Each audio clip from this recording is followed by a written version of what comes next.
Good early afternoon, everybody. How you doing today? One of my viewers who is in Germany had asked me maybe I could do a video on the cameras that I've used on my videos. So I think we'll just do a little bit of that right now. I got a few of the cameras out, the more recent ones that I use. Now the camera that I'm using to make this video is the Samsung W200. It is the only HD camera that I have that I can pause because I cannot edit HD in my computer. As fast as it is, it will not edit. Most of the time it'll just crash. So here is a selection of the cameras that I have used in recent videos. This is the Kodak ZE-1 that I use. I got this for $49.95 at Best Buy. You'll never find a deal like that again. Just happened to be at the right place at the right time. This does not have a pause feature, so I don't use that except in very short videos.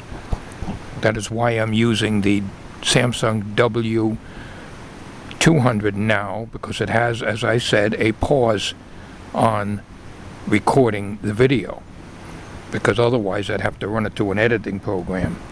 So we choose to do it this way. So this is the this is the Kodak ZE-1.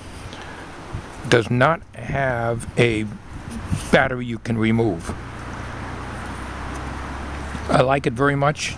It does 720p, 1080p. It also does 720p, 60 frames a second, which I very rarely use. For standard definition, this is the Fuji JX, I believe, 370, and it is good in low light. There's barrel distortion in it, so it's not that great for photos or even videos, but I don't use it all that much, only because I've been kind of leaning towards using the other two cameras that I'm going to show you for standard definition. But this one I've used on the Goat's Hoof series of my videos because it's better in low light than the other camera that I showed you. Here is the Samsung SL600. This is the one that I use most all the time. Standard definition, of course. It's an older model, and this is what I've been using lately in most all my videos that are done in standard definition. My son gave me this camera because he bought a new one. This is one of my better cameras, but unfortunately it had developed a problem about a year or two after I got it. It's an older camera. It's older than the SL600, which I just showed you and put back in the case here. Standard definition. This is the Samsung SL105, which you've heard me mention a number of times. 12 megapixel camera. It does very good standard definition videos. Both of these cameras here are standard definition only. I have extra batteries that I got from eBay for each one of these, in addition to extra memory cards and so forth here. This gives the purple fringing on the edges. I don't even know if the batteries are still good in it. I don't know if you can see the purple fringing. I doubt it out here, but on the left and right side of the screen, some of my workshop videos show this purple fringing. It's very irritating. It's something in the sensor, I guess. If you're doing videos outside, it's not noticeable. If you're doing them in the house, it's very noticeable. And if you're using flash, you don't see it. But if you are taking snapshots without flash, you will see it. So I don't use it that much, and I use the SL600 primarily. These are my best cameras for standard definition.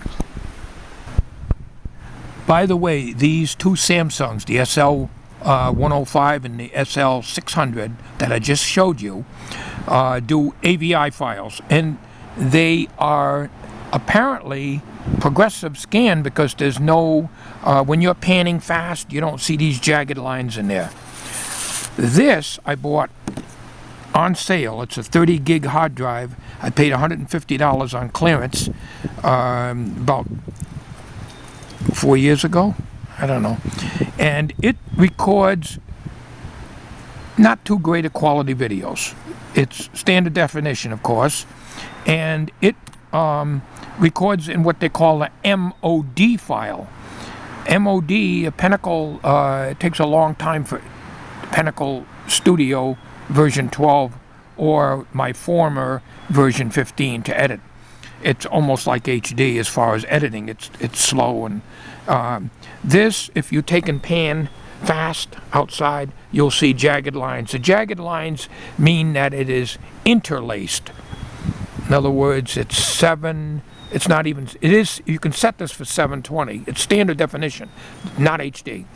You can set this for the finest quality, but it's very, very grainy. Not very good at all, poor quality. But what I like about it is it's got the 30 gig hard drive and you can record a lot of video on it. And I paid $150 for it, so. But like I say, none of these cameras I bought all at once. I mean, it took quite a few years to accumulate these. And always on sale. Under $100 for the SL105. Like I say, the SL600 my son gave me. This was $150. And like I say, it took quite a few years. I never bought a camera every year, but, you know, as years went on, I accumulated these. By the way, this is the MG330, in case you're wondering what the model number is of it. I don't have my reading glasses, so I can't really make that out, but I did a review on this camera, several years back. Like I say, fair quality, nothing great, nothing to write home about. This is my mini Dv camcorder. The screen on the back, the JVC. Oh, I can't even remember the number. I don't know. MG, I can't even begin to guess at the number. I used to know it by heart. It too is standard definition. I got it on closeout for $100 at Walmart. And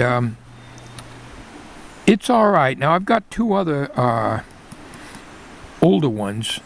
I think it's a 370 or something like that.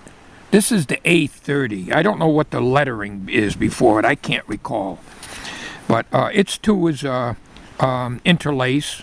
And if you're panning around the yard at a vertical object like a tree or a pole or something, you'll see jagged lines on it. Anytime you see that, that means it's not progressive scan, it's interlace. This records an AVI file. You need FireWire to hook it to the computer. So I haven't been using this. I've primarily been using these here, or the W200, which I'm recording with here now, which I can't obviously show you, or the Kodak ZE1, which I showed you in the beginning of this video. And in my closet I have my very first mini Dv camcorder, which I did not bring out here to show you. The ribbon cable broke on the side viewer, and that's my Panasonic Tv Dv 103. That is an oldie. I bought that in 2004, closeout return from Sears. So that was my very first camera. That is also standard definition, of course, and you have to have FireWire with that. That is a very reliable camera. Got hundreds and hundreds and hundreds of hours of video on that, and done a lot of vacation videos on it and everything else. So primarily for the ease of operations, I'm basically using what I'm recording with now, provided I don't need to do a long video. Like when I did the colonoscopy blues, we used the Samsung W200 because it's all done in one shot, no editing needed. When I do a drive-in video, I usually use my Samsung SL600 standard definition, because I do have to edit it, especially when I'm discussing things, whether it's a chicken eating video or whatever, or the last one that I just put up there on Howard Volks. I used the SL600, and they're a lot easier to edit. So basically, that's it. My son, of course, has a few cameras too, so he'll use his cameras sometimes when we're doing videos of project videos and so forth. Speaking of projects, until this weather gets better, it's a nice day out here today, and I'm sitting out here. But when it gets really good, I got some woodworking projects I want to be able to do, and I'll announce them when that time comes. But it'll probably be done in April sometime, I would imagine. So that's about it. All these cameras, a few of them I got given to me by my son. The Kodak ZE1, my wife got me that. The W200 that I'm using now, the Samsung, my son got that for me for Father's Day. So I want to thank you very much, everybody, for watching my videos here. You take care, and don't do anything I wouldn't do. And as I say so many times, if you do something that I would not do, do not name it after me. Thank you very much, everybody.